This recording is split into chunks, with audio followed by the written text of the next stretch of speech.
Bonjour à tous, bonjour à toutes. Bonjour aux internautes qui nous rejoignent en ce moment. J'espère que vous allez bien ce matin. On est heureux de nous réunir encore ce matin pour louer et adorer notre Dieu.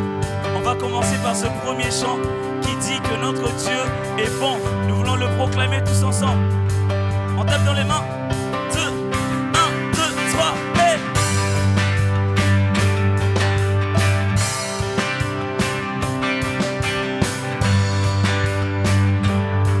On va chanter tous ensemble. Je veux le proclamer.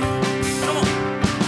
Je veux le proclamer du sommet des montagnes. Ta grâce est sans limite, ta bonté sans égale, ta tendresse m'envahit, ta bonté me poursuit, ton amour m'émerveille. Et je chante, car tu es bon, et je danse, car tu es bon, et je crie de joie. Tu es bon pour moi. Oh, oh, oh. Dans les mains, dans les mains. Oh, oh, oh, oh, oh.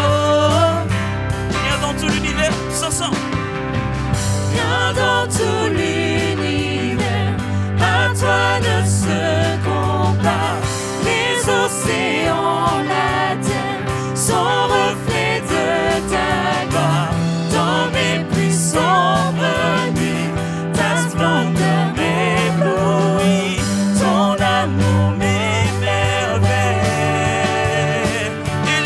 Et je chante, car tu es bon, et je danse, car tu es bon, et je crie de joie. Tu es bon pour moi. Et je chante, car tu es bon, et je danse, car tu es bon, et je crie de joie. Tu es bon pour moi.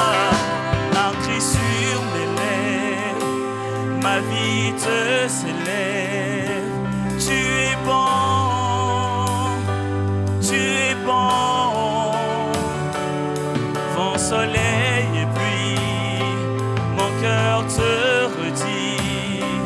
Tu es bon, tu es bon. Un cri sur mes lèvres, un cri sur mes lèvres, ma vie te s'élève.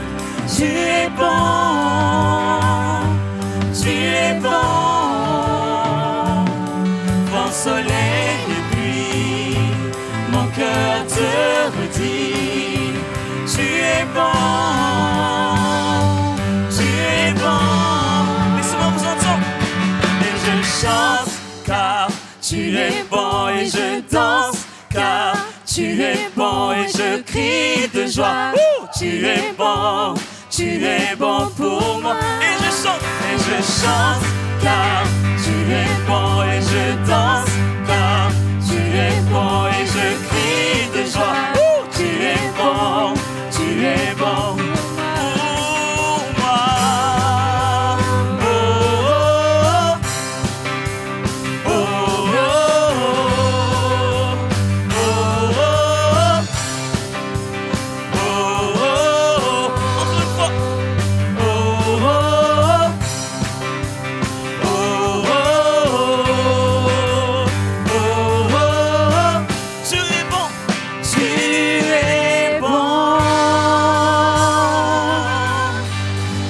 Tu es bon, Seigneur. Tu es bon, Seigneur, nous voulons encore te le dire. Ce matin, nous voulons élever nos voix, nos yeux fixés vers toi, Seigneur, pour chanter Hosanna à l'agneau de Dieu, à celui qui nous a sauvés. Amen.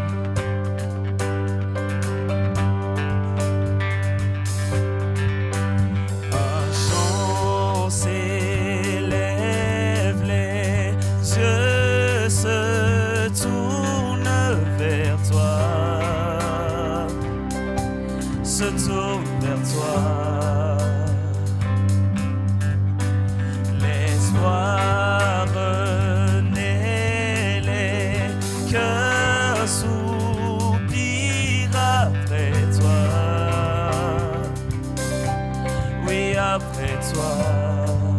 En te voyant, en te voyant, nous retrouvons la force de vie. Quand nous sommes en ta présence, nos craintes fuient, elles s'enfuient.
En ta présence, nos craintes fuient, elles s'enfuient. Hosanna, Hosanna, tu es le roi, le sauveur, à toi la gloire et l'honneur.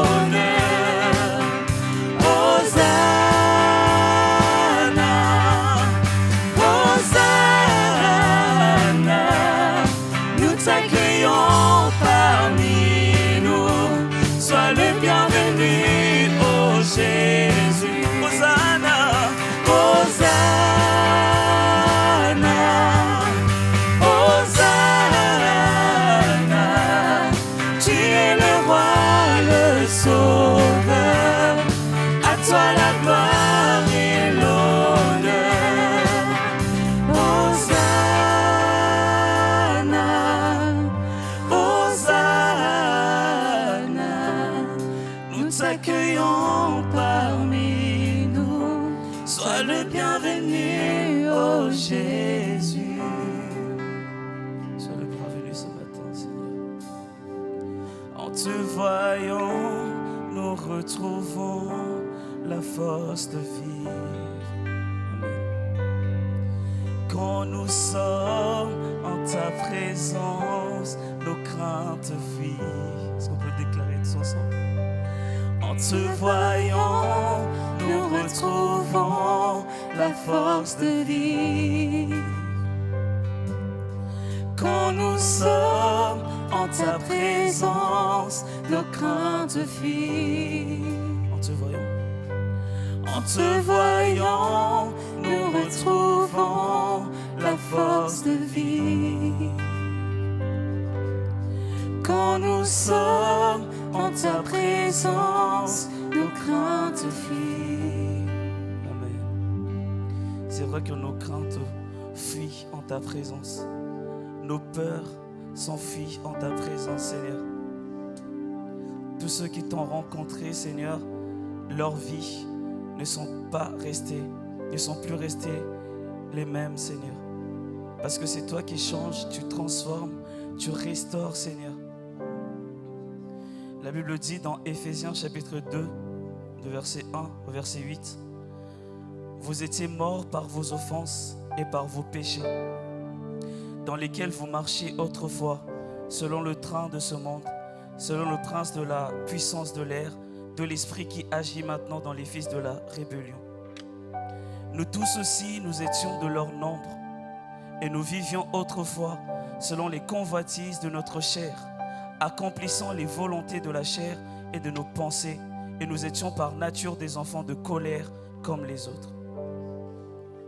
Mais Dieu, qui est riche en miséricorde, à cause du grand amour dont il nous a aimés, nous qui étions morts par nos offenses, nous a rendus à la vie avec Christ.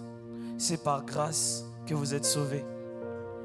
Il nous a ressuscités ensemble et nous a fait asseoir ensemble dans les lieux célestes en Jésus-Christ, afin de montrer dans les siècles à venir l'infinie richesse de sa grâce par sa bonté envers nous en Jésus-Christ. Car c'est par la grâce que vous êtes sauvés, par le moyen de la foi. Et cela ne vient pas de vous, c'est le don de Dieu. Lorsque nous t'avons rencontré, Seigneur, nous étions perdus. Mais tu nous as restaurés, tu nous as transformés par ta grâce, tu nous as sauvés. Et nous voulons le déclarer, Seigneur, ce matin.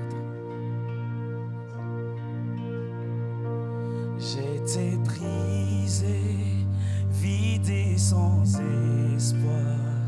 Ta grâce m'a trouvé, m'a restauré. Je n'ai rien à moi, mais tel que je suis, tu me libères, tu me libères. Grâce infinie de notre Dieu qui un jour m'a sauvé. Oh, oh, j'allais errant de lieu en lieu quand tu m'as retrouvé. Et maintenant je vois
Merci pour ton amour, Papa. Tu m'as restauré, tu m'as transformé. Dans la boue, tu m'as pris, tu m'as lavé. Ce matin, je veux te louer. Alléluia. Alléluia. Est-ce qu'on peut déclarer tout ensemble? Alléluia. Est-ce que l'église peut chanter Alléluia? Alléluia. Gloire à ton nom. Alléluia.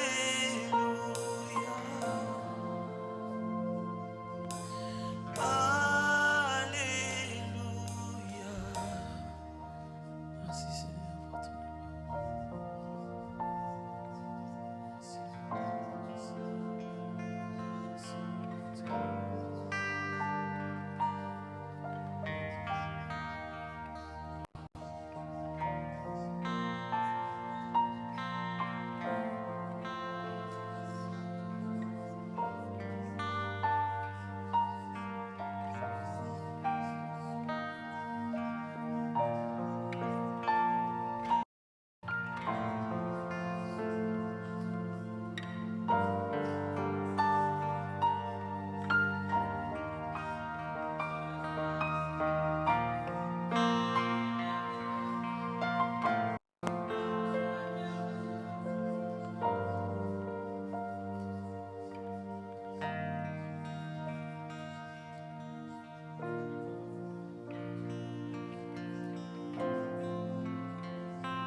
Merci pour ton amour, Père.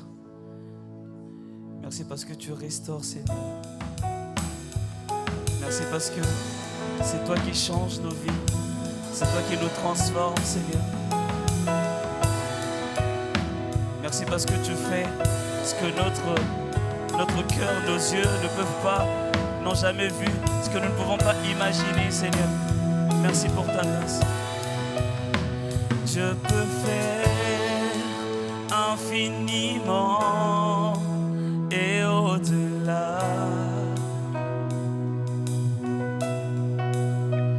Plus que tout ce que nous demandons ou imaginons.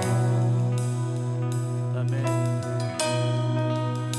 Ces promesses, oui et amen, se réalisent. Sa parole, toujours sûre et certaine, s'accomplira. Nous le croyons ce matin. Déclarons-le car il est puissant. Car il est puissant. Dieu est puissant. Dieu de l'impossible. Je sais qu'il peut tout accomplir. Tout accomplir, il est sans limite. En lui je peux tout accomplir, tout accomplir. Dieu est grand, majestueux, il règne au roi.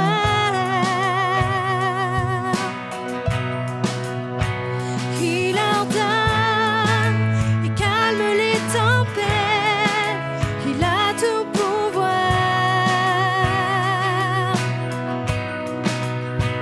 Par sa force incomparable, il nous soutient.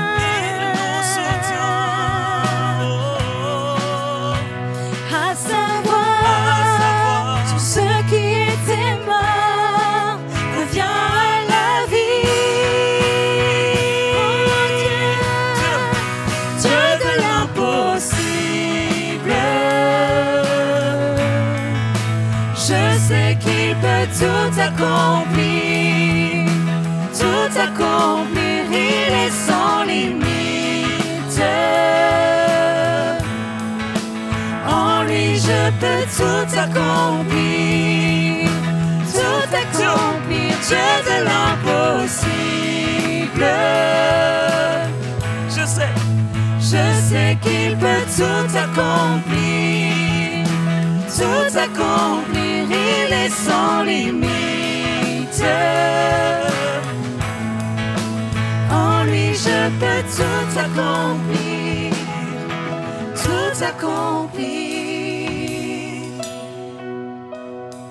À lui soit tout l'honneur, puissance et force, louange et gloire à jamais.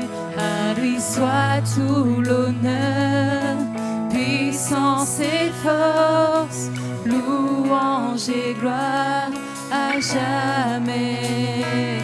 À lui soit tout l'honneur, puissance et force, louange et gloire à jamais.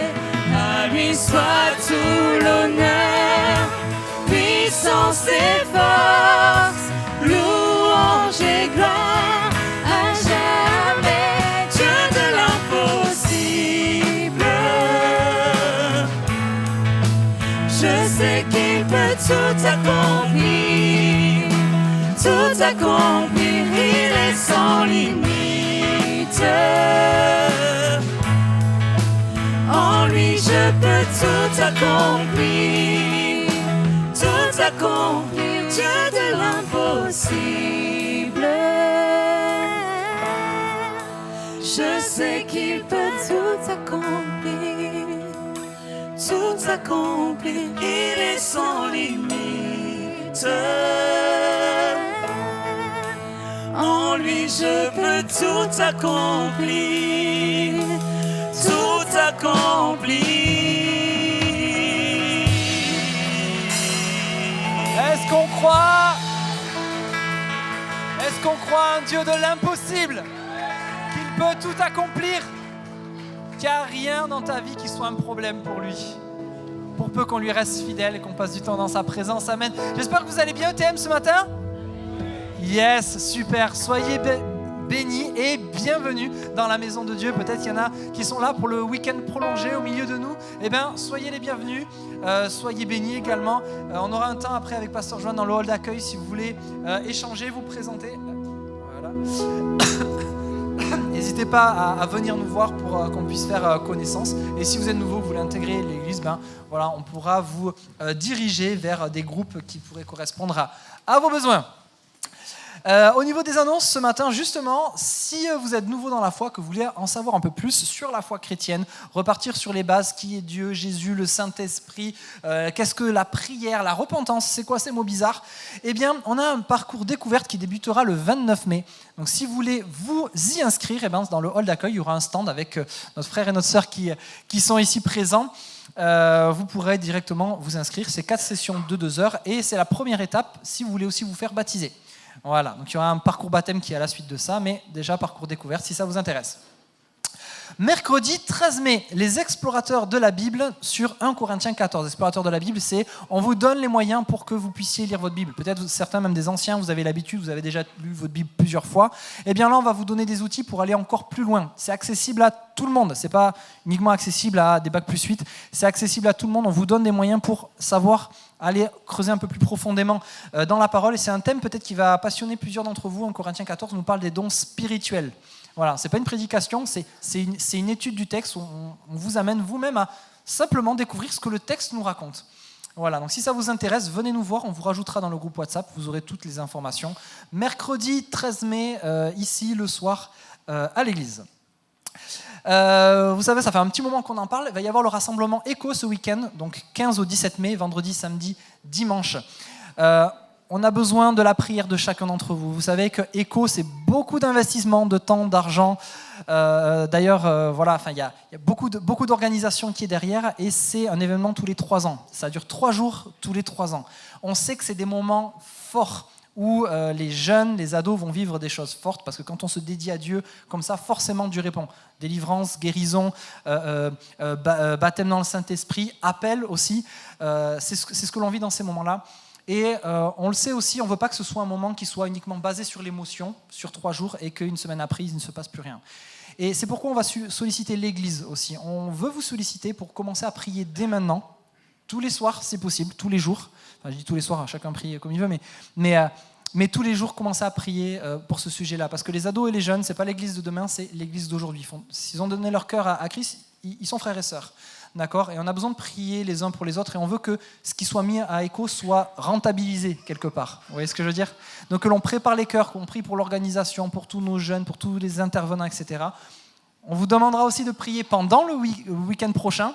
Donc l'église risque d'être coupée de moitié, hein, parce que la moitié d'entre nous, on sera là-bas, mais on vous demande aussi de prier pour qu'il se passe des choses. Et après, on vous demandera aussi de prier non plus pour Écho, parce que ce sera terminé, mais pour tout ce qu'ont reçu nos jeunes, pour que ce qui a été reçu puisse porter du fruit et ne soit pas emporté par le vent. Donc c'est un sujet très spirituel que je vous propose là. C'est pas parce que c'est pas un événement, c'est pas un week-end, c'est pas une colo, hein, là où on envoie nos jeunes. C'est vraiment une rencontre avec le Seigneur où tout est vraiment concentré. On veut que ces choses-là portent du fruit. Donc on vous encourage à prier avant, pendant et après.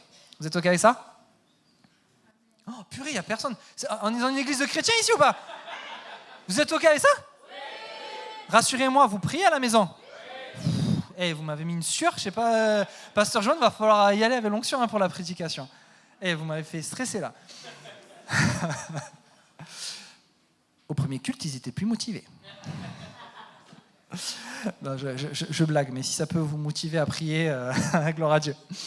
C'est le printemps arrive et ça va être c'est le printemps aussi dans l'église. Grand ménage de printemps le 23 mai, 9h15 à 15h. Voilà, je pense que ça fait toujours plaisir d'arriver dans un lieu qui est propre, rangé et en état, eh bien, on sollicite aussi le plus grand nombre d'entre vous, le 23 mai de 9h15 à 15h. Si les frères Paola et Guy à l'arrière peuvent lever la main pour vous identifier, c'est auprès des frères qu'il faut aller, voilà, qui sont à la sono et à l'accueil, simplement pour ranger, faire le ménage dans l'église. Voilà, il y a toujours besoin dans ces temps-là. Des fois, vous demandez, je ne sais pas ce que je peux faire à l'église. Là, il y a besoin. Voilà, il n'y a pas besoin d'avoir reçu un appel. N'attendez pas que le Saint-Esprit vous convainque de faire le ménage. Il n'y a pas besoin d'un appel pour ces choses-là. C'est simplement du bon sens. Dieu nous a aussi donné un cerveau. Donc, je vous invite, 23 mai, 9h15 à 15h, à venir participer au ménage dans l'église. Et pour continuer dans les bonnes nouvelles, nous aurons un service de baptême le 24 mai à 16h. Amen.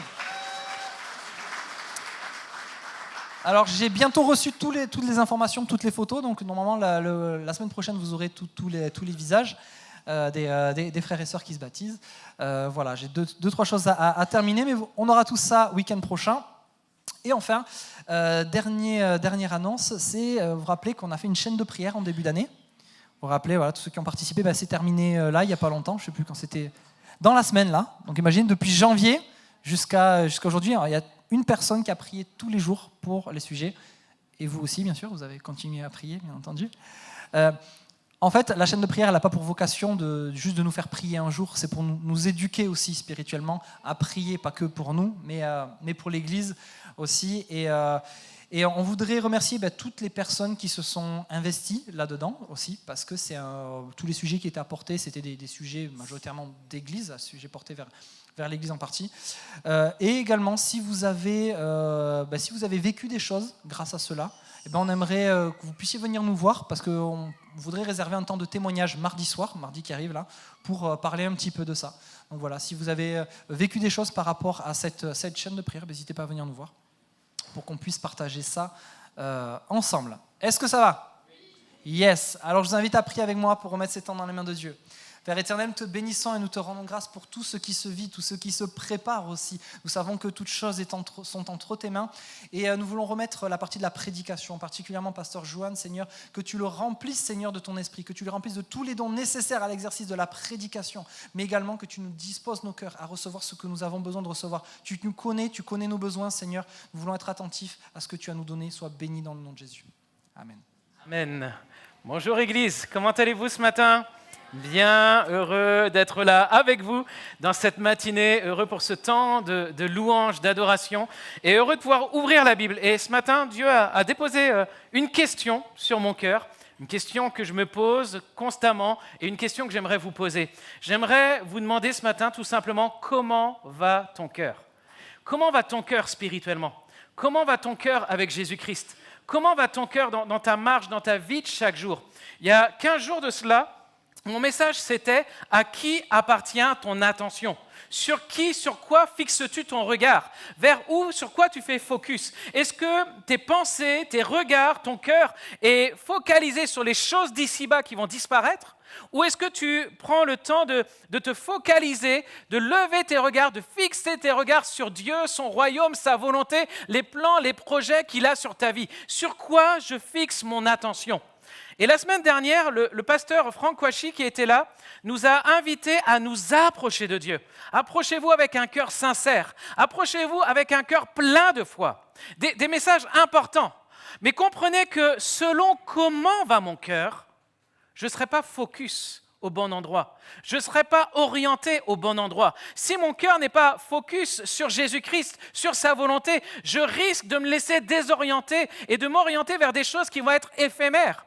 Si à un moment, également, mon cœur ne va pas bien, je ne vais pas aspirer à m'approcher de Dieu. Ou je risque d'être fatigué, de mettre du temps, d'être bloqué. D'où l'importance de cette question que j'aimerais vous poser ce matin. Comment va ton cœur ? La Bible nous dit des choses importantes concernant le cœur. Jésus va dire dans Marc, chapitre 7, versets 21-22, il va dire ceci, car c'est du dedans, c'est du cœur des hommes que sortent les mauvaises pensées, les adultères, les impudicités, les meurtres, les vols, les cupidités, les méchancetés, la fraude, le dérèglement, le regard envieux, la calomnie, l'orgueil, la folie. C'est du dedans, c'est du cœur que ces choses vont se manifester, vont sortir. Dans Luc chapitre 6, verset 45, et je vous l'ai pris dans la parole vivante, je trouvais intéressant, il est dit ceci, l'homme qui est bon fait le bien, car il puise dans le trésor des bonnes dispositions qui sont en réserve dans son cœur. Celui qui est mauvais, par contre, tire le mal de son fond de méchanceté, car ce qui jaillit des lèvres n'est que l'expression de ce qui remplit le cœur et qui déborde de son trop-plein. En fait, selon ta disposition de cœur, il y a des choses bonnes qui vont jaillir ou il y a des choses mauvaises qui vont jaillir. Je ne sais pas ce que vous voulez voir jaillir de votre cœur. Je ne sais pas de quoi déborde votre cœur, mais ma prière, c'est qu'il déborde de sa présence. Amen. Et enfin, le Proverbe, chapitre 4, et celui-là, je vous l'ai souvent lu, soulignez-le dans votre Bible, apprenez-le par cœur. Garde, justement, pour que de mon cœur ne jaillisse pas la mort, que de mon cœur ne jaillissent pas des choses mauvaises. Garde ton cœur, plus que toute autre chose, car de lui viennent les sources de la vie. Amen. Donc quand je lis ces textes, selon comment va mon cœur, soit il sera source de bénédiction, de vie, ou soit il risque d'être source de trouble, soit il risque d'être pollué et d'être source de mort. D'où l'importance des fois dans nos vies de se poser et de nous poser cette question, comment va ma relation avec Jésus? Comment va mon cœur avec Jésus? Aujourd'hui, comment ça va? Et personnellement, ma prière régulière, c'est Seigneur, que mon cœur soit une source de bénédiction. Que mon cœur soit une source de bénédiction pour ma femme, que mon cœur soit une source de bénédiction pour mes enfants, que mon cœur soit une source de bénédiction pour ton église où tu m'as placé, et que mon cœur ne soit pas une source de trouble, une source polluée ou une source qui soit source de malédiction. Alors ce matin, ce qu'on va faire, c'est qu'on va parler d'un homme pour étudier l'attitude de notre cœur. Vous êtes OK? On va parler de David. David, on va parler de son cœur, OK? Et on va voir comment chez un même homme, c'est étonnant, comment chez un même homme, des fois, son cœur a été source de bénédiction quand tu lis les psaumes. Est-ce que vous êtes bénis quand vous lisez les psaumes que David a écrits? Il y a tellement de psaumes. Ma maman m'a encore envoyé ce matin un psaume quand je le lisais, mais j'étais béni. Et quand tu lis toutes ces choses qu'il a écrites, combien de fois David a été une source de bénédiction? Et à côté de ça, le même homme, dans sa vie, a été des fois des sources de troubles, a été source de confusion et même source de mort. Et là, ça peut sembler étonnant. Mais est-ce que des fois, ce n'est pas la même réalité dans nos vies?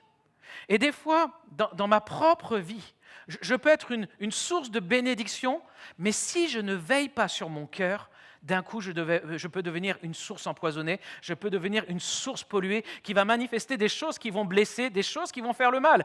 Et d'où l'importance, Seigneur, comment va mon cœur? Alors, on va voir ensemble ce qui a amené le cœur de David dans ces différentes situations. Qu'est-ce qui a amené le cœur de David à être une source polluée? Qu'est-ce qui a amené le cœur de David à être une source de mort? Qu'est-ce qui a amené le cœur de David à être une source de vie? Vous êtes d'accord qu'on aille voyager là? Alors, premièrement, source polluée. On connaît tous l'histoire de David qui va commettre l'adultère avec Bathsheba. Rappelez-vous, il est là, il se promène sur les murailles pendant que toute son armée est sur le champ de bataille. D'un coup, il voit cette jeune femme qui est en train de prendre son bain. Il y a la convoitise qui est là. Il va demander à des gens de son royaume d'aller chercher cette femme, il va faire venir cette femme, il va coucher avec cette femme, et il y a tout quelque chose qui prend place. Et voilà que, la question c'est, qu'est-ce qui a amené l'homme selon le cœur de Dieu dans cette situation-là? Qu'est-ce qui a amené l'homme selon le cœur de Dieu à ce moment-là? Et qu'est-ce qui a fait que cet homme selon le cœur de Dieu est devenu une source de trouble? Alors on va lire dans 2 Samuel chapitre 11, versets 1 à 4. Il est dit ceci, l'année suivante, au temps où les rois se mettaient en campagne, David envoya Joab, c'était son chef d'armée, avec ses serviteurs et tout Israël pour détruire les fils d'Ammon et pour assiéger Rabat. Mais David, et retiens ça, resta à Jérusalem. Verset 2. Un soir, David se leva de sa couche et comme il se promenait sur le toit de la maison royale, il aperçut de là une femme qui se baignait et qui était très belle de figure. David fit demander qui était cette femme. Et on lui dit, n'est-ce pas, Bathsheba, fille d'Eliam, femme d'Uri le Héthien. David envoya des gens pour la chercher. Elle vint vers lui. Il coucha avec elle. Après s'être purifiée de sa souillure, elle retourna dans sa maison. Mais j'aimerais qu'on regarde le verset 1 ensemble. On va étudier et nous arrêter sur le verset 1, si on peut réafficher ce verset 1. Il est dit, l'année suivante, au temps où les rois se mettaient en campagne, David délègue son rôle de roi. David envoya Joab avec ses serviteurs, donc tout le monde part au combat, tout Israël pour détruire les fils d'Ammon, pour assiéger Rabat. Mais David, qu'est-ce qu'il fait? Il reste à Jérusalem. Question, c'est qui le roi ici? C'est David ou c'est Joab ou c'est David? Le roi, c'est David, ok. Et David, roi, c'était sa position. Roi, c'était j'ai même presque envie de dire, c'était comme son identité. Il a été appelé, il a été oint, il a été choisi. Alors je vous rassure, être pasteur, ce n'est pas mon identité. Jésus-Christ, c'est en lui que j'ai mon identité. Mais vous allez comprendre pourquoi je dis ça. Tu es enfant de Dieu si tu as accepté Jésus-Christ comme ton sauveur. Ok, tu as cette identité. Tu es enfant de Dieu. Et en tant qu'enfant de Dieu, nous avons des responsabilités. Je suis devenu disciple de Jésus-Christ. Et en tant que disciple, j'ai des responsabilités dans ma marche, dans ma vie avec Jésus. Ok, j'ai été appelé, j'ai été choisi. Jésus a même dit à ses disciples, c'est pas vous qui m'avez choisi, c'est moi qui vous ai choisi. Tu comprends, Dieu, il veut choisir tous les hommes, toutes les femmes, il veut sauver chaque homme. Mais il y a des gens qui vont répondre à ce choix. Il y a des hommes et des femmes qui vont ouvrir leur cœur pour dire « me voici ». Ok. Et si tu es là, c'est qu'à un moment, tu as répondu à cet appel. Jésus t'a choisi pour faire de toi une nouvelle créature. Mais écoute bien, mais quand tu oublies qui tu es en Jésus-Christ, quand tu oublies quelles sont tes responsabilités en tant qu'enfant de Dieu, alors tu commences à laisser des choses t'éloigner, te détourner, et tu commences à te laisser polluer par d'autres choses qui vont venir dans tes priorités. Est-ce que vous comprenez? David avait reçu cette responsabilité de roi. Et sa place n'était pas de se balader sur la muraille, sa place c'était d'être sur le champ de bataille. David est roi. Et le texte qu'on a lu nous dit que c'était le temps d'aller au combat. L'apôtre Paul a dit à Timothée, combat le bon combat. En tant que chrétien, je ne suis pas appelé à rester les mains dans les poches, mais il y a un moment où je dois être dans cette dimension de combattre le bon combat, combattre le combat contre ma chair, combattre le combat contre mes passions, combattre le combat contre l'ennemi qui voudrait m'éloigner de Dieu, où il y a d'autres choses, combattre ce combat d'annoncer la bonne nouvelle de Jésus-Christ à tous, amen. Il y a une attitude de combat dans laquelle je dois être. Je ne combats pas contre mon prochain, parce que la Bible dit qu'on n'a pas à lutter contre la chair et le sang. Je ne suis pas appelé à combattre un tel ou un tel. Mais des fois, c'est contre moi-même ce combat. Il y a des choses qui sont là. Paul dit combat le bon combat. C'était quoi le combat de David qu'il aurait dû mener? C'était contre qui qu'il devait se battre à ce moment-là? Le texte dit qu'il devait détruire les fils d'Ammon. Ammon, c'était qui? Ammon, c'était les descendants de Lot. Lot, le neveu d'Abraham. Rappelez-vous, à un moment, la Bible nous dit que quand Lot et Abraham vont se séparer, la Bible nous dit que Lot leva les yeux et il va lui choisir les plaines de Sodome et de Gomorrhe. Il voit ces plaines qui l'attirent et il lève les yeux et il se laisse entraîner par le désir de sa vue. Ok. Alors qu'Abraham, différemment, il est dit que c'est Dieu qui va lui dire « lève les yeux et regarde ce que j'ai pour toi ». Est-ce que je fais partie de la team « je lève les yeux et je marche dans mes désirs » ou est-ce que je fais partie de la team « Seigneur, montre-moi quel est le désir de ton cœur pour ma vie ». Lot, malheureusement, il a laissé ses désirs dominer son cœur et nous connaissons la suite. De planter ses tentes à côté de Sodome, il va finir par vivre à l'intérieur de Sodome et Gomorrhe. Et quand tu lis la Bible, tu apprends que les gens de Sodome et Gomorrhe étaient des gens très méchants, qui rejetaient Dieu, qui mettaient Dieu complètement de côté. Et tu te dis, mais Lot, ta place n'était pas dans ce lieu. Ok, ta place n'était pas ici. Et vous connaissez la suite pour l'histoire de Lot. Les conséquences sont terribles. Et si je reviens à David qui devait aller combattre, détruire les fils d'Ammon, et comprenez l'image. Il était temps pour David de détruire, de combattre cette racine. Comprenez l'image. La Bible déclare ceci, que la chair a des désirs contraires à ceux de l'esprit. Et que l'esprit a des désirs contraires à ceux de la chair. Ok. Et là, en fait, David, il nous montre un homme à ce moment-là qui a laissé ses désirs de la chair prendre le dessus au lieu d'aller combattre ce qu'il devait combattre pour remporter une victoire et ne plus être sous ce joug-là.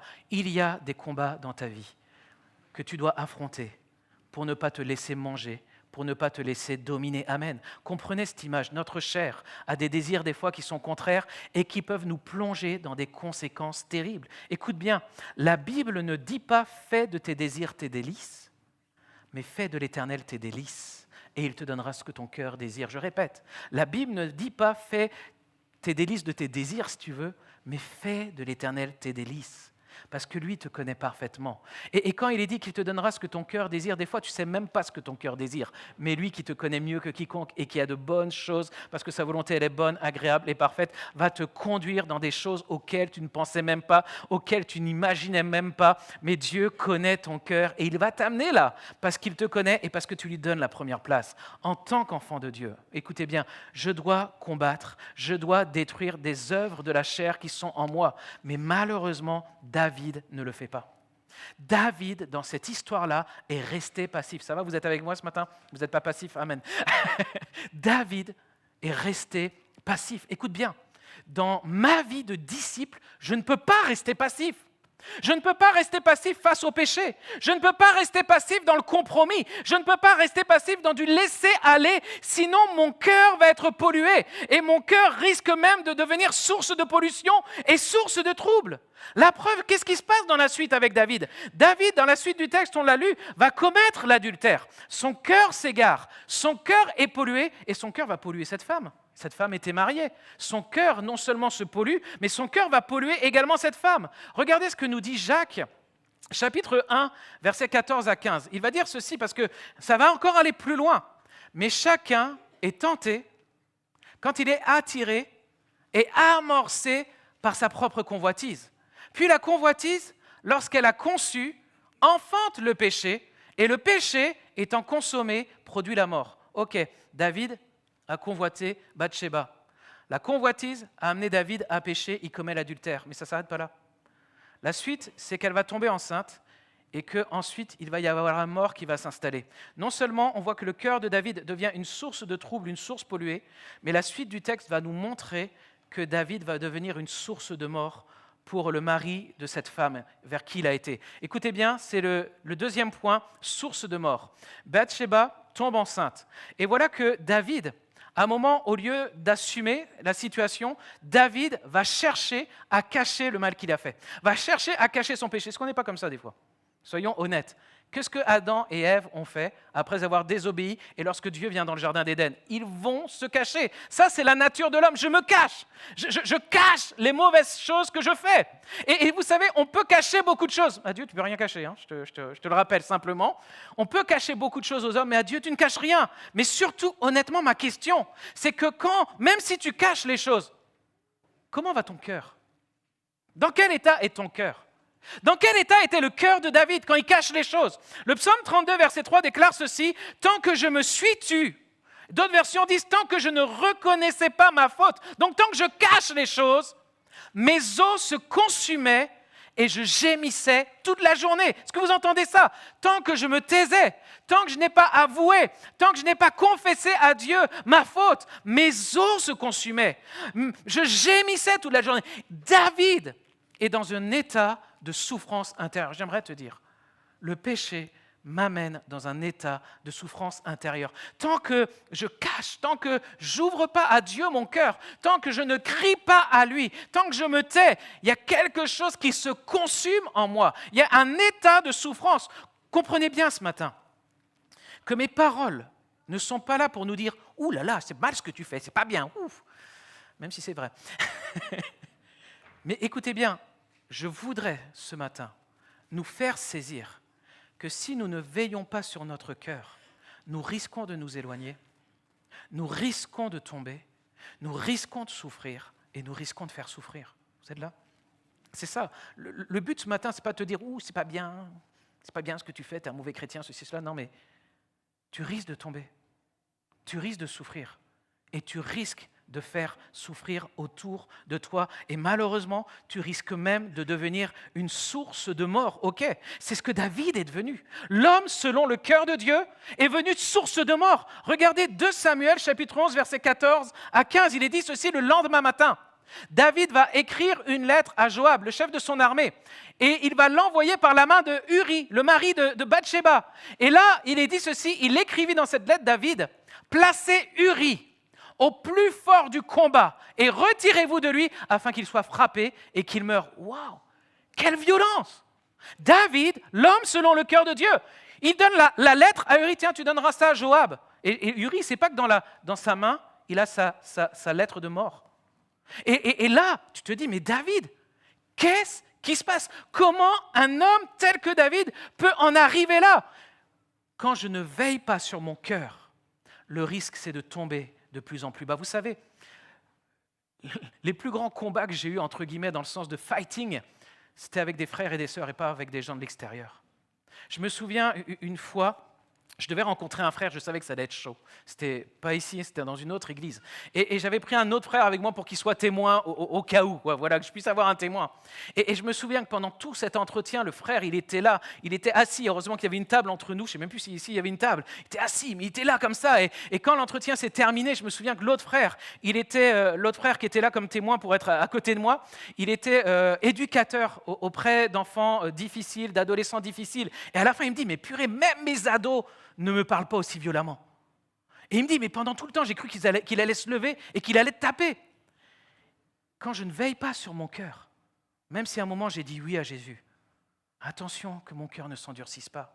Je bénis Dieu de ce que plus tard ce frère s'est ravisé et qu'il a changé d'attitude. Son cœur ne s'est pas endurci au point de constamment être fermé contre moi. Un jour, il m'a demandé pardon. Un jour, il est revenu. Et aujourd'hui, c'est un frère, alors que ça fait des années que je ne suis plus dans cette église, qui chaque année m'envoie un petit mot pour savoir comment je vais. Veille sur ton cœur. Parce que même si à un moment il s'endurcit, il y a toujours ce retour possible. Mais faisons attention. Parce que quand mon cœur s'endurcit, mon cœur risque de devenir totalement insensible. Veille sur ton cœur. Écoutez ce qui se passe pour David. Dans 2 Samuel, chapitre 11, verset 25. Regardez ce qui se passe. Quand David apprend la mort de Uri, il est dit ceci, David va dire au messager, « Voici ce que tu diras à Joab, qui vient d'annoncer à David la mort de Uri. Tu diras ceci, ne sois point peiné de cette affaire. Car l'épée dévore tantôt l'autre, tantôt l'un, attaque vigoureusement la ville et renverse-la, et toi, encourage-le. » Vous entendez ça? David apprend que Uri est mort, et au lieu à un moment de réagir, de se dire, mais qu'est-ce que j'ai fait?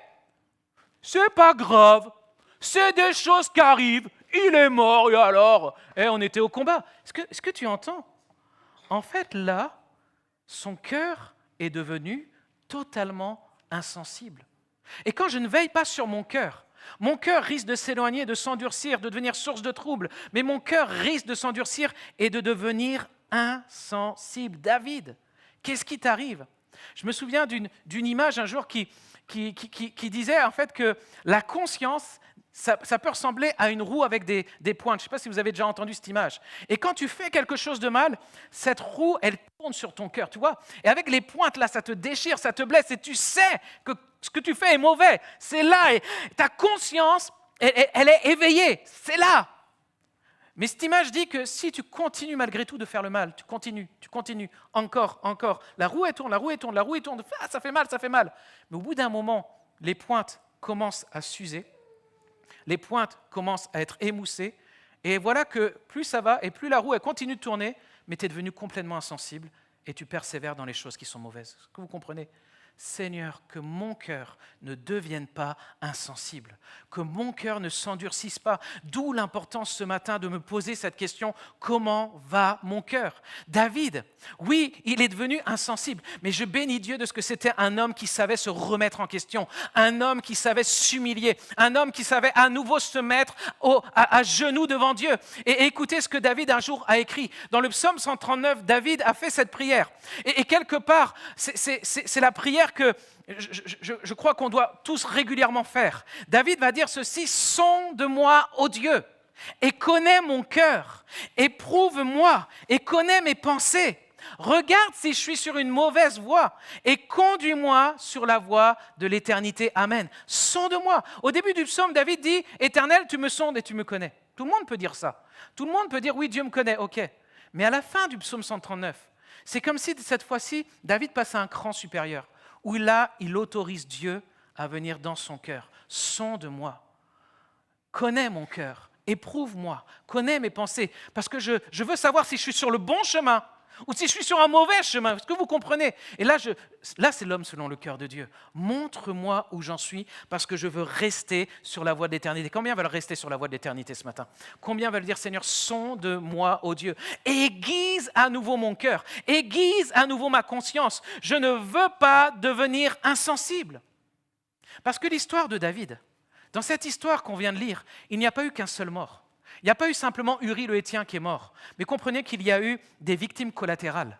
Dans le texte, au verset 17, on apprend que plusieurs sont tombés parmi le peuple. Parce que quand Joab a obéi aux ordres de David et qu'il a envoyé Uri devant et qu'il a dit aux gens de se retirer, certainement que tout le monde ne s'est pas retiré et que plusieurs étaient encore là à côté de Uri et plusieurs sont morts. Donc, il y a des victimes collatérales. Quand je ne veille pas sur mon cœur, il peut y avoir des répercussions autour de moi.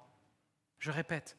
Quand je ne veille pas sur mon cœur, il peut y avoir des répercussions autour de moi. Je vous avais déjà donné ce témoignage quand, à un moment donné, j'étais pasteur sur une église et plusieurs personnes avaient des attitudes blessantes et quelqu'un blessé peut finir par blesser lui-même.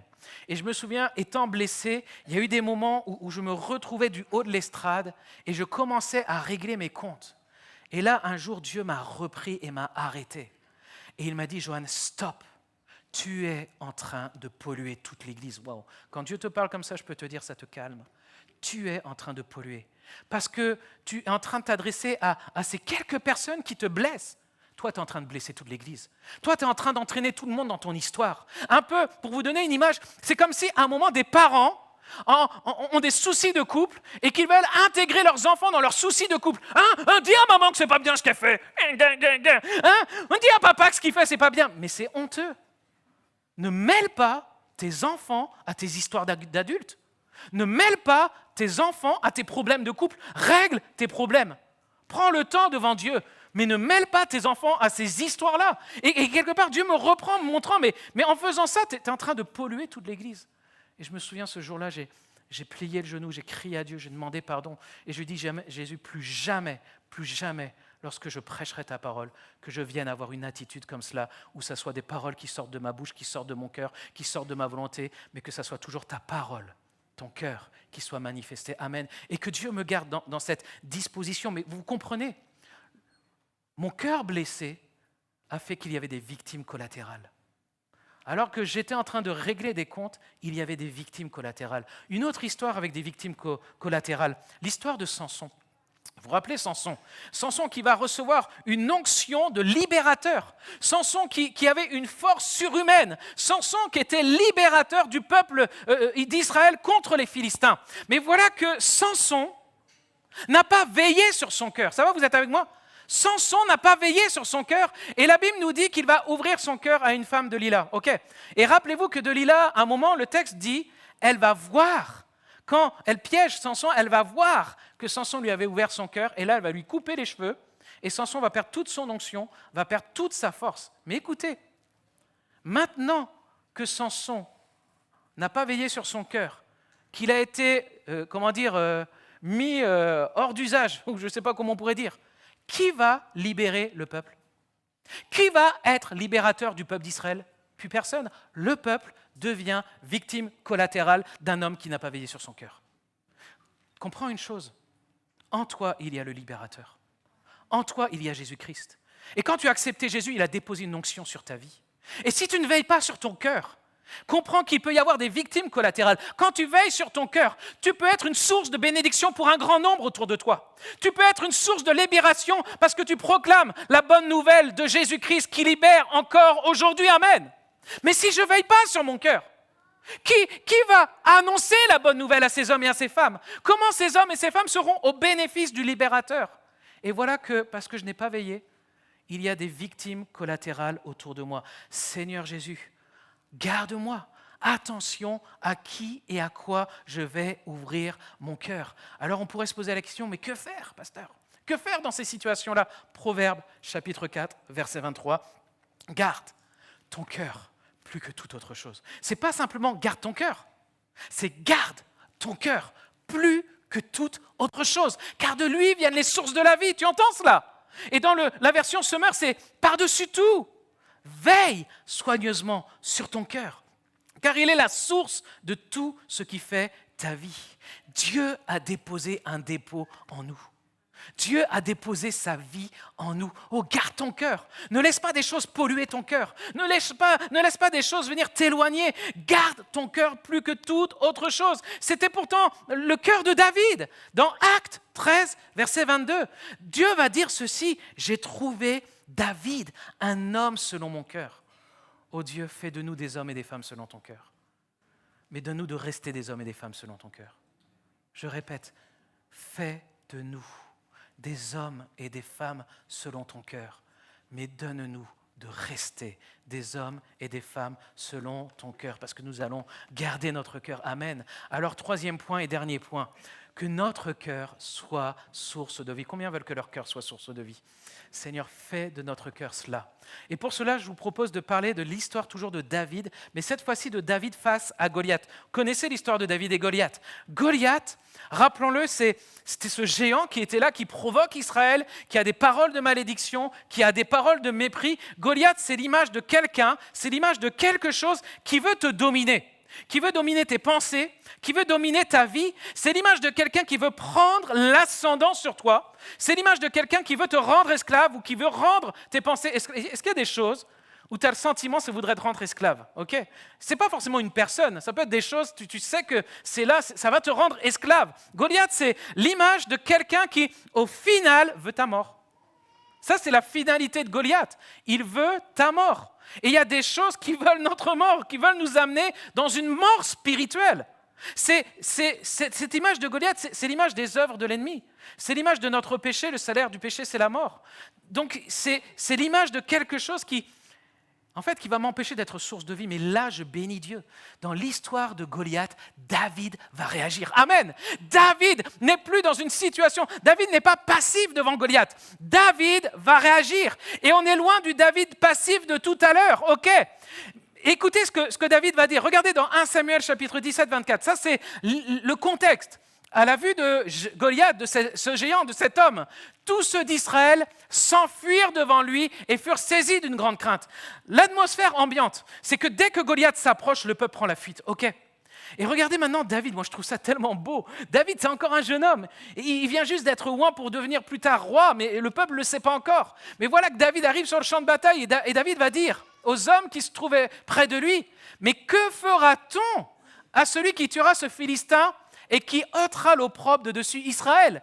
Qui est donc ce Philistin, Goliath, cet incirconcis pour insulter l'armée du Dieu vivant ?» Et regardez ce qu'il va même dire au roi Saül. Il va lui dire ceci, David dit à Saül, « Que personne ne se décourage. À cause de ce Philistin, ton serviteur ira se battre contre lui, avec lui. Amen. » Écoute bien, quand tu es connecté à la vie, quand tu es connecté à Dieu, que tu es dans cette disposition de cœur de foi, de vouloir réagir, alors tu n'es pas passif, alors tu n'es pas là entre deux chaises, mais David se lève, David réagit, David est en train de parler, David prend position.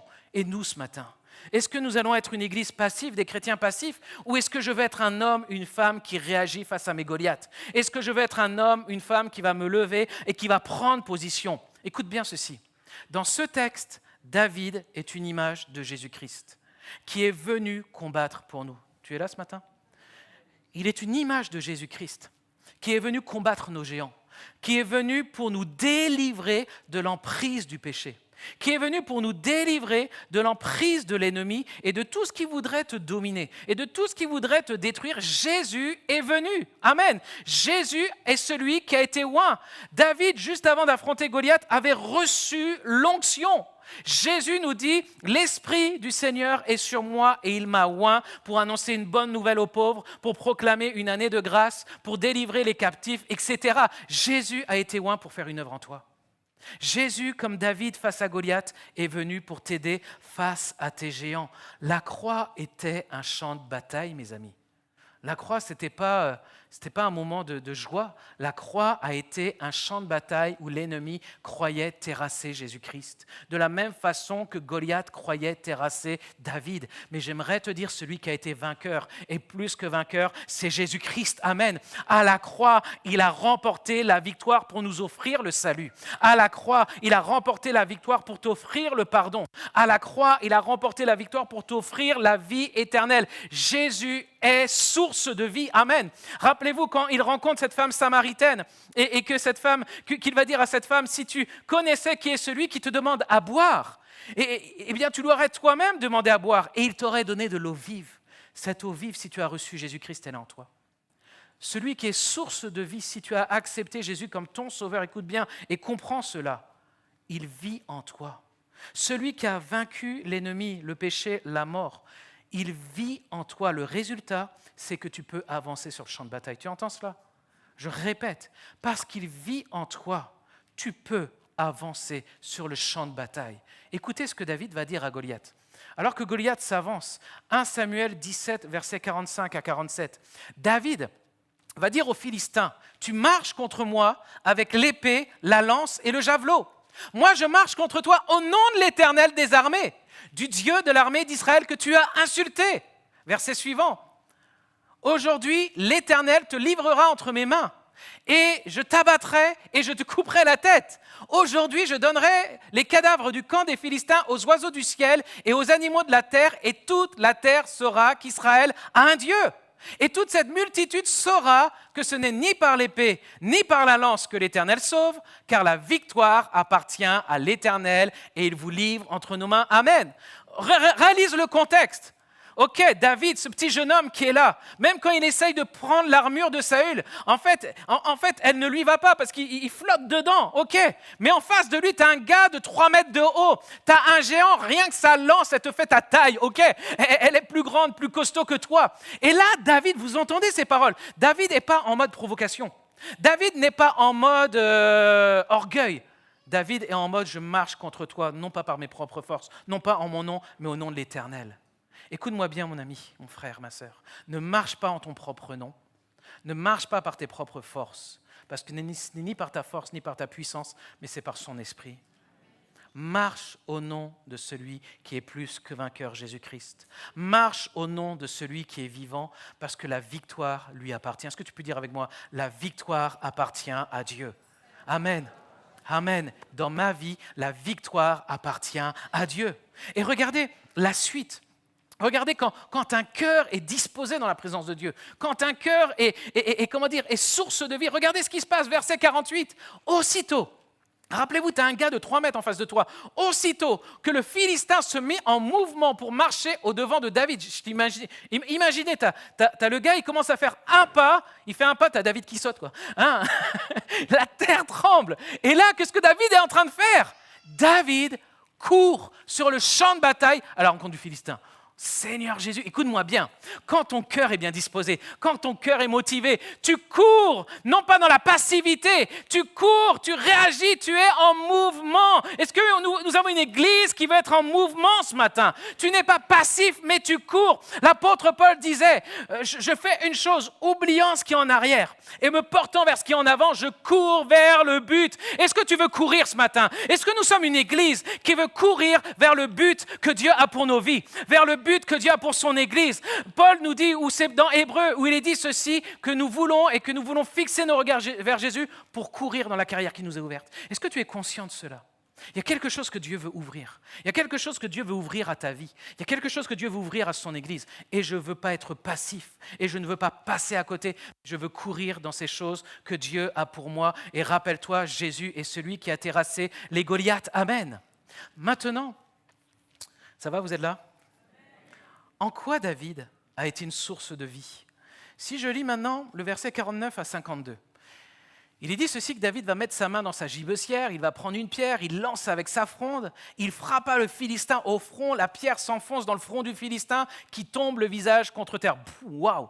Ainsi, avec une fronde, une pierre, David fut plus fort que le Philistin et il le terrassa et lui ôta la vie sans avoir d'épée à la main. J'aimerais te dire que quand tu marches au nom de l'Éternel, quand tu marches avec Jésus-Christ, il n'y a rien qui résiste devant toi, même ce qui semblait être une montagne, même ce qui semblait être un géant. David courut, s'arrêta près du Philistin, se saisit de son épée qu'il tira du fourreau, il le tua, lui coupa la tête. Les Philistins, voyant que leur héros était mort, prirent la fuite. Et les hommes d'Israël et de Juda, et c'est ça qu'on va souligner, poussèrent des cris et allèrent à la poursuite des Philistins jusque dans la vallée, jusqu'aux portes d'Écron. Amen, on peut s'arrêter là. Et rappelez-vous, que faisait le peuple d'Israël à chaque fois que Goliath s'approchait? Il poussait des cris, mais pas des cris de victoire, des cris de peur. Que faisait le peuple à chaque fois que Goliath s'avançait? Il prenait la fuite. Est-ce que tu vois où David devient une source de bénédiction? Où David devient une source de vie? Écoute bien, Goliath était source de mort. Mais quand tu terrasses ce qui est source de mort, alors la victoire, la vie peut enfin se manifester et rayonner en toi et autour de toi. Je répète, Goliath était source de mort, mais David a terrassé ce qui était source de mort et maintenant le peuple est au bénéfice de la victoire, est au bénéfice de la vie qui peut se manifester. C'est ce qui se passe pour David. Tout ce peuple est au bénéfice de ce que David a fait. Mais écoute bien ce matin, c'est ce que Jésus-Christ a fait lorsqu'il est passé par la croix. Quand Jésus-Christ est mort sur la croix, quand Jésus-Christ a été sur la croix, il s'est chargé de nos péchés. Il s'est chargé de nos iniquités. Il s'est chargé de la condamnation de toute l'humanité. Et quand Jésus meurt, il emporte cela dans la mort. Et quand Jésus ressuscite, la mort est vaincue, le mal est vaincu, les ténèbres sont vaincues. 1 Corinthiens 15 déclare ceci, la mort a été engloutie dans la victoire. Ô mort, où est ta victoire? Amen. La mort a été engloutie dans la victoire de Jésus à la croix. Parce que Jésus a terrassé l'ennemi. Parce que sur la croix, Jésus a terrassé le péché, la mort. Aujourd'hui, tu es au bénéfice de sa victoire et aujourd'hui, sa vie peut se répandre en toi, peut se répandre à travers toi. Regardez les actes des apôtres. Quand ils ont cette révélation de Jésus qui est ressuscité, quand ils reçoivent son Esprit Saint, la Bible nous déclare qu'ils vont être des témoins jusqu'aux extrémités de la terre. Ils vont être des sources de vie. Ils vont être des sources de bénédiction, les apôtres, jusqu'aux extrémités de la terre. Parce que Jésus a terrassé ce que nul ne pouvait terrasser. Quand tu marches avec Jésus, tu vas marcher dans celui qui a remporté la victoire et qui t'amène de victoire en victoire. Quand je veille sur mon cœur, j'inviterai l'équipe de louange à s'approcher. Quand je veille sur mon cœur, comme David, je vais réagir. Comme David, je vais me lever. Comme David, je vais combattre le bon combat. Comme David, je vais voir les géants être terrassés. Est-ce qu'il y en a qui veulent se lever ce matin? Tout cela va être source de vie pour moi et tout cela va être source de vie pour les autres. Alors j'aimerais te reposer cette question ce matin. Comment va ton cœur? Est-ce que tu as oublié qui tu es en Jésus-Christ? Est-ce que ton cœur est devenu passif? Est-ce que ton cœur est au bon endroit? Est-ce que ton cœur est devenu comme insensible? J'aimerais te dire ce matin, laisse Dieu sonder ton cœur. Fais cette prière, sonde-moi, ô Dieu. Garde ton cœur plus que toute autre chose. Réagis, cours, que la mort soit terrassée, que tout ce qui est source de mort soit terrassé et que la vie soit manifestée au nom de Jésus-Christ. Amen. J'aimerais conclure avec petite histoire, petit témoignage. C'était juste avant ma conversion, j'avais tout un groupe d'amis. Dans ce groupe, il y avait une jeune fille vers qui j'étais attiré. Et puis voilà que j'ai donné mon cœur à Jésus, je me suis converti et là ma vie a radicalement changé. Et j'ai fait ce choix, maintenant ma vie, elle est pour toi.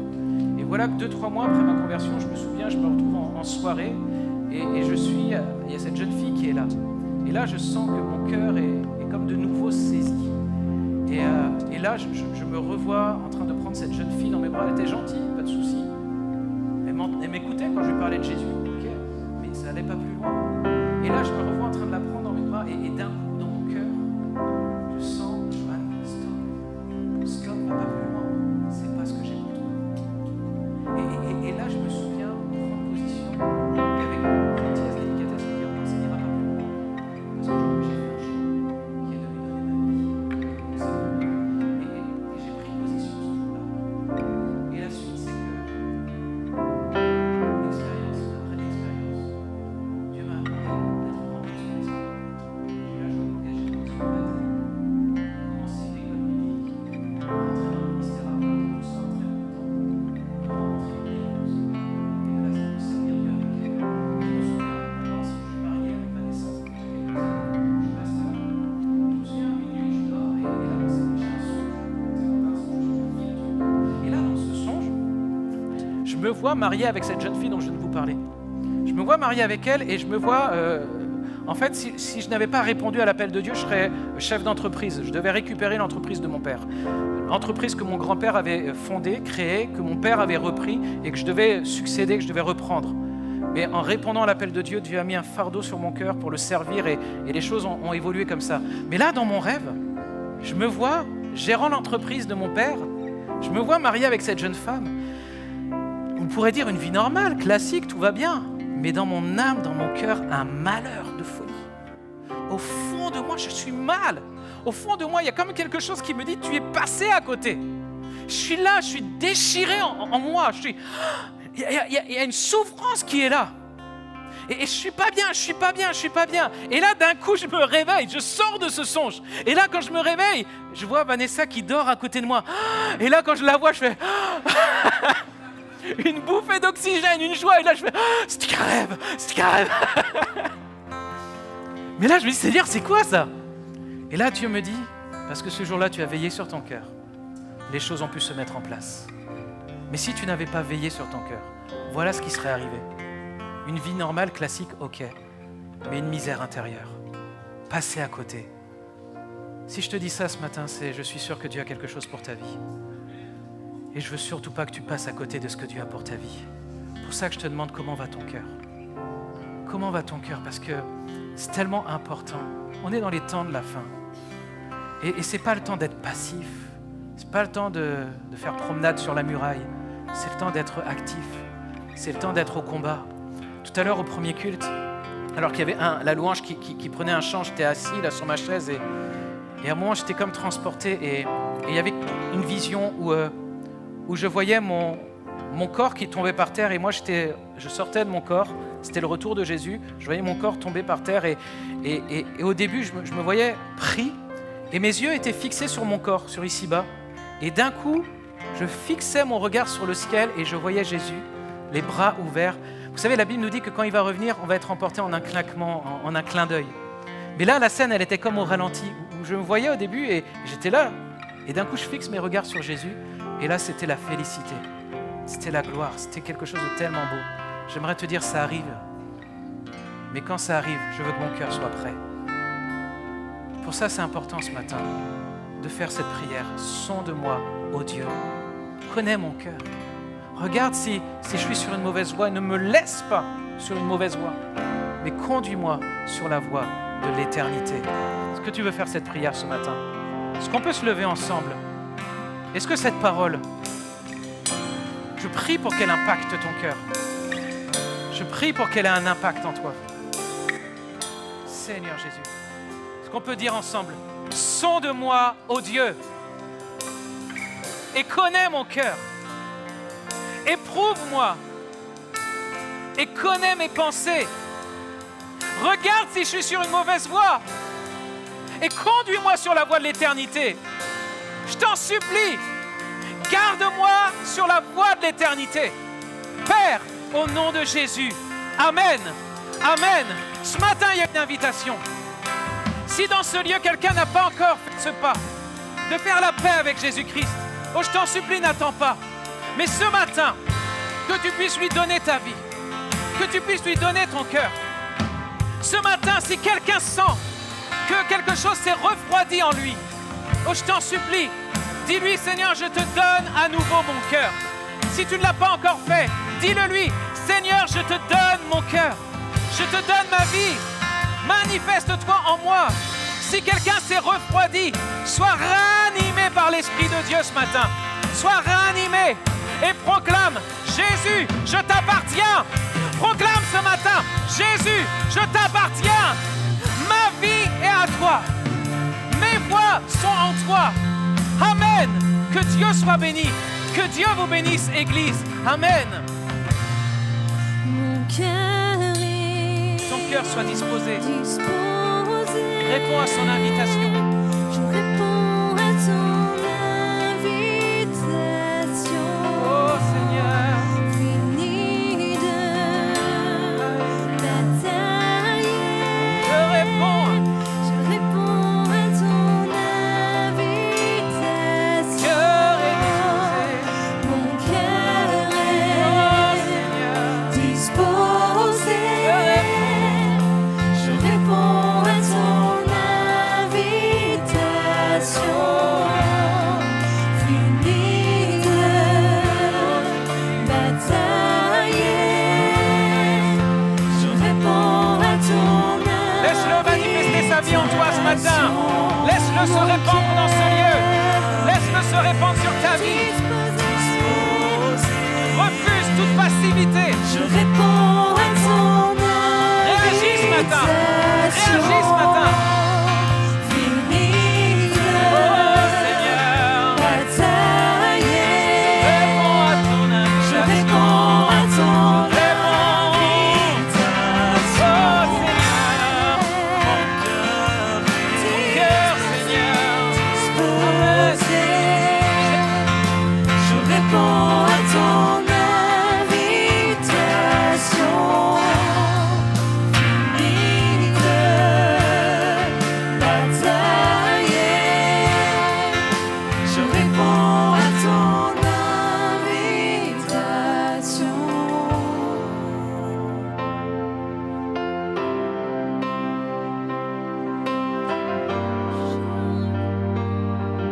m'abandonne à toi, je m'abandonne à toi.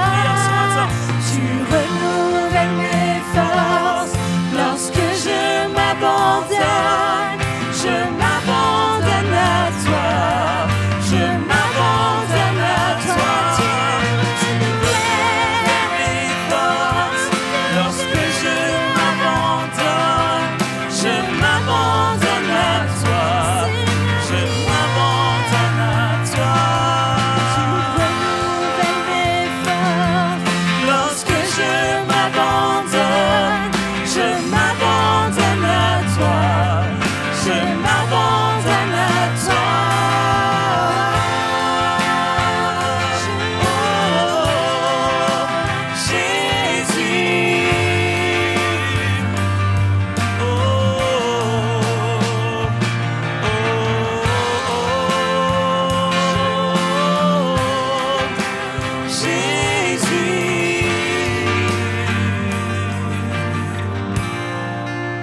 Mon cœur comme une prière.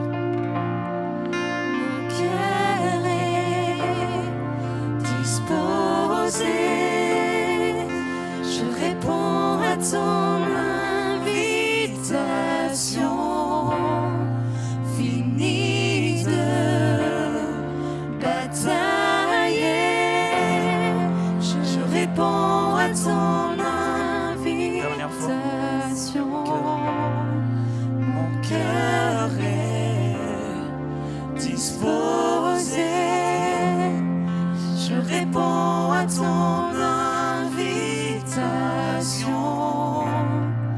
Fini de batailler, je réponds à ton invitation. Merci Seigneur, merci pour ta parole. C'est vrai que tu nous rappelles de veiller sur l'état de notre cœur et comme on a chanté ce matin, est-ce que nous répondons à son invitation? Seigneur Jésus, nous la lance tout le temps, à chaque instant. Veillons sur l'état de nos cœurs et puissions accepter son invitation. Amen. Soyez bénis les frères, les sœurs, les amis. J'espère que vous avez été bien nourris par la parole de Dieu ce matin. Merci Pasteur Joanne pour le message, pour la prédication.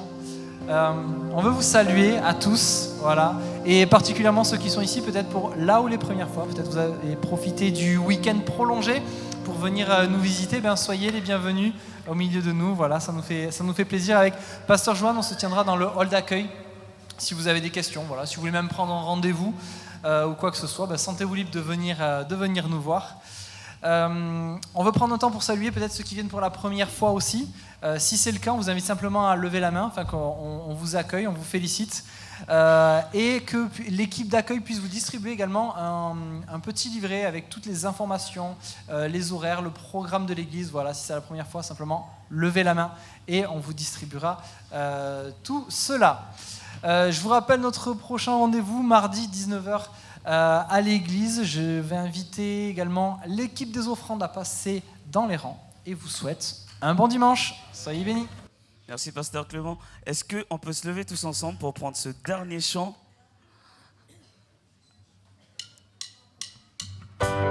On va taper dans les mains tous ensemble.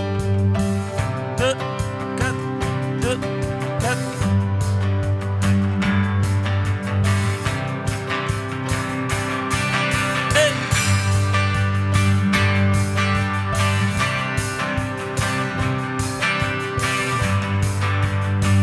Ensemble, je veux le proclamer. Comment? Je veux le proclamer du sommet des montagnes. Ta grâce est sans limite, ta bonté sans égale, ta tendresse m'envahit, ta bonté me poursuit, ton amour m'émerveille. Ensemble. Et je chante car tu es bon et je danse car tu es bon et je crie de joie. Tu es bon pour moi. Oh, oh, oh, oh. Tous ensemble. Oh, oh, oh, oh. Rien dans tout l'univers, tous ensemble. Go. Rien rien dans tout l'univers à toi ne se compare. Les océans, la terre, sont reflets de ta gloire. Dans mes plus sombres nuits, ta splendeur m'éblouit, ton amour m'émerveille. Et je chante, car tu es bon, et je danse, car tu es bon, et je crie de joie. Tu es bon pour moi. Et je chante, car tu es bon, et je danse, car tu es bon, et je crie de joie. Tu es bon pour moi. Un cri sur mes lèvres, ma vie te célèbre. Tu es bon, tu es bon. Vent, soleil et pluie, mon cœur te redit. Tu es bon, tu es bon. Un cri sur mes lèvres, un cri sur mes lèvres, ma vie te célèbre. Tu es bon, tu es bon, tu es bon. Vent, soleil et pluie, vent, soleil et pluie, mon cœur te redit. Tu es bon, tu es bon. Laissez-moi vous entendre, chanson. Et je chante comme Car tu es bon et je danse, car tu es bon et je crie de joie. Tu es bon pour moi. Et je chante, car tu es bon et je danse, car tu es bon et je crie de joie. Tu es bon pour moi. Et je chante, car tu es bon et je danse, car tu es bon et je crie de joie. Tu es bon pour moi.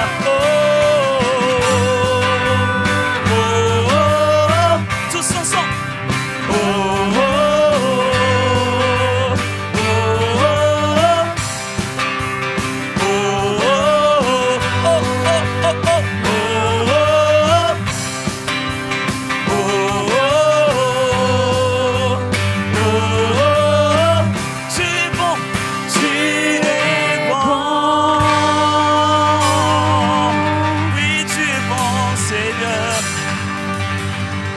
Merci pour ta vie, merci pour ton amour, merci pour tes bontés infinies, Seigneur Jésus. Merci pour ta parole, Seigneur. Permets-nous, Seigneur, de veiller sur notre cœur, Seigneur, de faire ta volonté, Seigneur. Que ta parole de ce matin produise des fruits, Seigneur, dans nos cœurs.